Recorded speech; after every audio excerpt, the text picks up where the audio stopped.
Hello दोस्तों, आप सभी का मेरे YouTube चैनल में स्वागत है।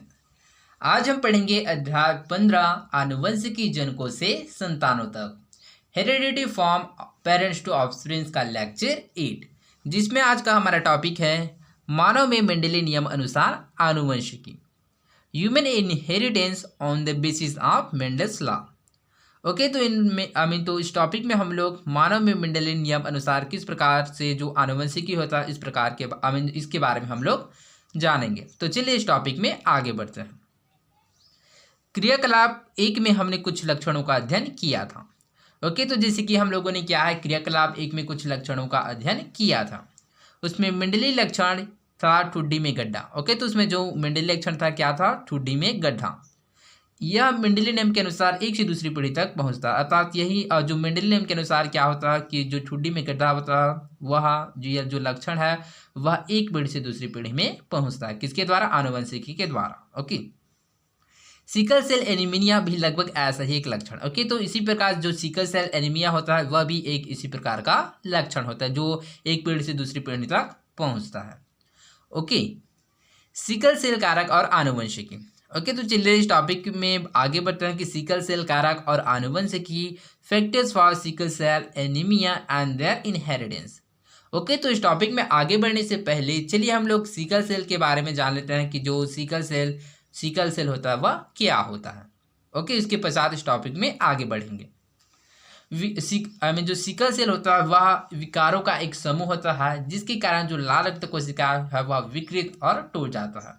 ओके, जो सिकल सेल होता है वह क्या होता है? सिकल सेल एक विकारों का समूह होता है जिसके कारण जो लाल रक्त कणिका होता है, जो लाल रक्त कोशिका होता है, विकृत होकर टूट जाता है। ओके, सिकल सेल रोग नाम के एक पीढ़ी से अगले पीढ़ी में क्या है, जाने वाले विकारों के समूह में लाल रक्त कोशिका हंसिया के आकार में बन जाता है।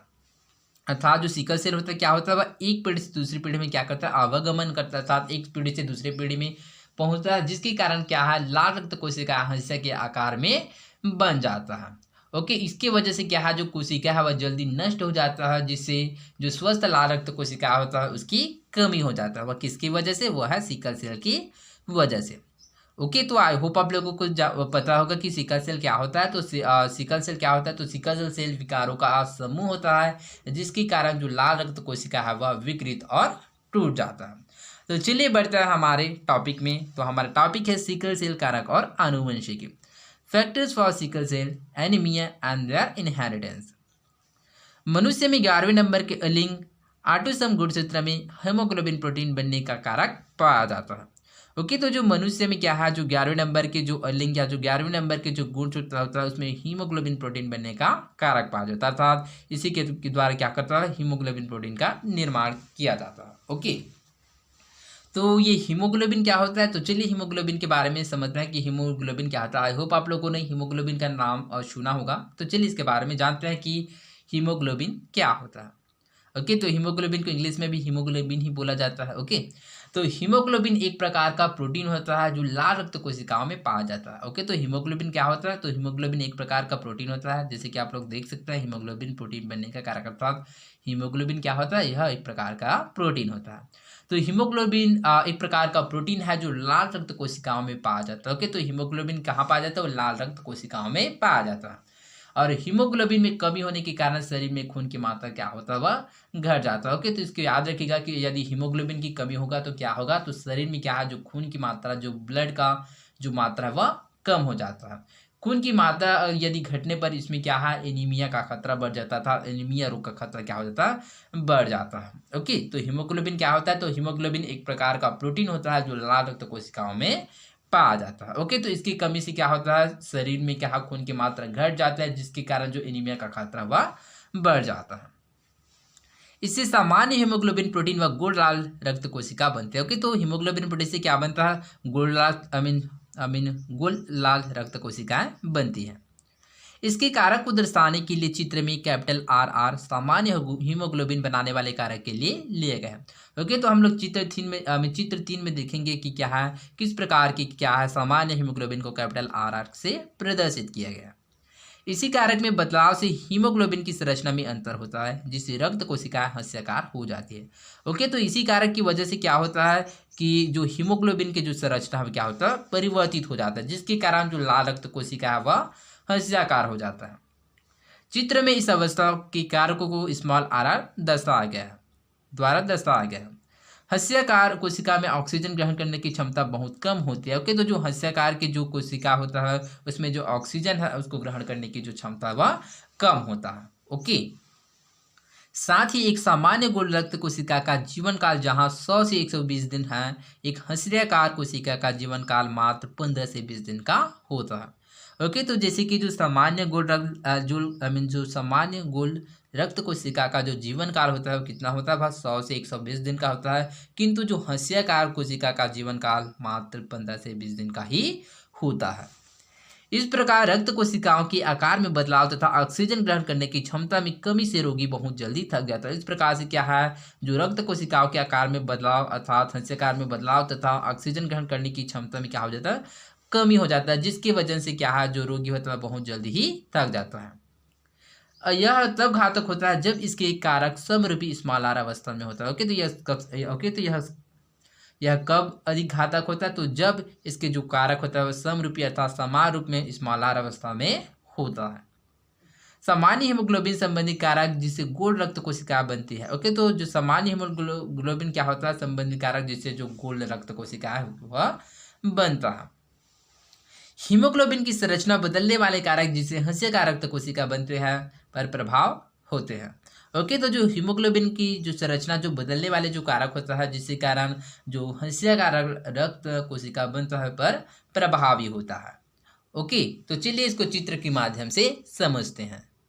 जैसे कि हम लोग चित्र 3 में देख सकते हैं, मनुष्य में सिकल सेल लक्षण की आनुवंशिकी। ओके, तो चलिए इसको समझते हैं। जैसे कि अनअफेक्टेड कैरियर फॉर अप्रभावित वाहक पिता, यहाँ पर कैपिटल आर और स्मॉल आर को प्रदर्शित किया गया। ओके, ठीक इसी प्रकार अप्रभावित वाहक माता अनअफेक्टेड कैरियर मदर, इस कैपिटल आर और स्मॉल आर ये क्या है, जनक पीढ़ी है। ओके, जैसे कि आप लोग देख सकते हैं यहाँ पर कैपिटल आर और स्मॉल आर, कैपिटल आर और स्मॉल आर ये किसको प्रदर्शित करता है, यह क्या है, वाहक को प्रदर्शित करता है। अर्थात जो सिकल सेल है इस प्रकार से क्या है, इसमें आवागमन करता है, इस वजह से क्या है, वाहक लिखा गया है। ओके, तो जैसे कि जो अप्रभावित वाहक पिता है उसके जो कैपिटल आर होता है वह क्या होता है, अप्रभावित वाहक माता के कैपिटल आर से क्या होता है, मिलता है, तो जो बनने वाला जो संतान होगा वो क्या होगा, सामान्य होगा। अर्थात इस स्थिति में क्या होता है, तो इस स्थिति में क्या है, जो हीमोग्लोबिन प्रोटीन व गोल लाल रक्त कोशिकाएं बनता है, किस स्थिति में, वह सामान्य की स्थिति में। ओके, और इसके पश्चात क्या है, जैसे कि हम लोग देखते हैं कि जो अप्रभावित वाहक पिता के जो स्मॉल आर है वह अप्रभावित वाहक माता के कैपिटल आर से क्या करता है, वह मिलता है, तो जो बनने वाला जो संतान होगा क्या होगा, वाहक होगा। अर्थात जो सिकल सेल का है उसका क्या करेगा, वाहक करेगा, अर्थात एक पीढ़ी से दूसरी पीढ़ी में क्या करेगा, वह स्थानांतरित होगा। ठीक इसी प्रकार देखता है इसमें जो अप्रभावित वाहक पिता का जो कैपिटल आर है वह अप्रभावित वाहक मात्रा के जो स्मॉल आर से मिलता है, तो जो बनने वाला जो संतान होगा वो भी वाहक होगा। ओके, और जो लास्ट में हम लोग देखते हैं कि जो अप्रभावित वाहक पिता के जो स्मॉल आर होता है वह अप्रभावित वाहक मात्रा के जो स्मॉल आर से जो मिलता है, तो वो जो बनने वाला जो संतान होगा वह क्या होगा, रोगी होगा। ओके, ये सभी क्या है, चारों संतान पीढ़ी ऑफस्प्रिंग है। ओके, ये रोगी होगा। अर्थात रोगी की स्थिति में क्या होता है, जैसे कि हम लोगों ने जाना था कि रोगी की स्थिति में क्या होता है, जो हीमोग्लोबिन की संरचना में क्या होता है, अंतर हो जाता है, जिसके कारण जो रक्त कोशिका होता है वह हस्याकार हो जाता है। इस प्रकार से जो बनने वाला जो संतान होगा वह रोगी होता है। ओके, जैसे कि कोई 4 संतान है तो इसमें 4 में से यदि इस प्रकार से जो मिलता है जो कैपिटल आर और जो कैपिटल आर और स्मॉल आर, तो इस प्रकार से जो बनने वाला जो संतान होगा तो 4 में से 1 सामान्य होगा और 4 में से 2 वाहक होगा जो सिकल सेल का फिर से स्थानांतरित करेगा एक पीढ़ी से दूसरी पीढ़ी में, और जो 4 में से 1 क्या होगा, रोगी होगा। ओके, तो आई होप आप लोगों को इस डायग्राम से समझ आया होगा कि मनुष्य में सिकल सेल लक्षण की आनुवंशिकी किस प्रकार से होता है। ओके, आनुवंशिकी अर्थात एक पीढ़ी से दूसरी पीढ़ी में जाना। ओके, क्या आप जानते हैं सिकल सेल एनीमिया से मलेरिया के प्रति प्रतिरोधात्मक क्षमता होती है। ओके, तो जो सिकल सेल क्या होता है वह एनीमिया से मलेरिया के प्रति प्रतिरोधात्मक क्षमता होता है। अर्थात प्रतिरोधात्मक क्षमता क्या होता है, तो ऐसे तो जो क्या करता है, जो हमारे शरीर के जो प्रतिरोध को क्या करता है वह बना रखता है। अर्थात जो हमारे शरीर में क्या है, कीटाणु या बीमारियों के प्रति हमारे शरीर को क्या करता है, प्रोटेक्ट या फिर रक्षा करने का काम करता है, वही प्रतिरोधकता क्षमता है। ओके, हमारे राज्य में सिकल सेल एनीमिया से पीड़ित लोगों की बहुतायत है। ओके, तो जो हमारे राज्य जैसे कि छत्तीसगढ़, इसमें क्या है, सिकल सेल एनीमिया से जो पीड़ित लोगों की जो संख्या वह बहुत अधिक है। यह रोग केवल छत्तीसगढ़ में नहीं, हमारे देश तथा अन्य देशों जैसे दक्षिण अफ्रीका में व्यापक रूप से पाया जाता है। ओके, तो यह हमारे छत्तीसगढ़ अर्थात हमारे राज्य में नहीं, इसके अलावा भी हमारे देश में तथा अन्य देश जैसे दक्षिण अफ्रीका में भी व्यापक रूप से पाया जाता है। इन इलाकों में मलेरिया का प्रकोप होने से सिकल सेल रोग के वाहकों चित्तचीन के लिए इसके कारक लाभदायी है। ओके, तो इस प्रकार से क्या है, मलेरिया का प्रकोप होने से जो सिकल सेल रोग के जो वाहक है के लिए कारक लाभदायक होते हैं। हस्यकार कोशिकाओं में मलेरिया के परजीवी जीवित नहीं रह पाते, अर्थात इस प्रकार से जो हस्यकार कोशिकाओं में जो मलेरिया के जो परजीवी होते हैं वह जीवित नहीं रह पाते, अतः यह मलेरिया के प्रति प्रतिरोधात्मक होता है। इस प्रकार से ये क्या होता है, यह मलेरिया के प्रति प्रतिरोधात्मक होता है। ओके, तो आई होप आप लोगों को समझ आया होगा।